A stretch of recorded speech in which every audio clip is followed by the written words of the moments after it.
ভোটের আগে বোমা ও বন্দুক সহ এক ব্যক্তিকে গ্রেপ্তার করল নদিয়ার গাংনাপুর থানার পুলিশ। ধৃত ব্যক্তির নাম হাসান কারিগর, বয়স আনুমানিক 53 বছর।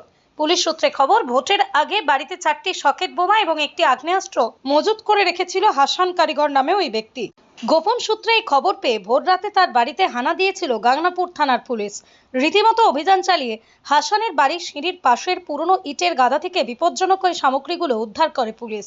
একই সাথে হাসানকেও গ্রেপ্তার করা হয়।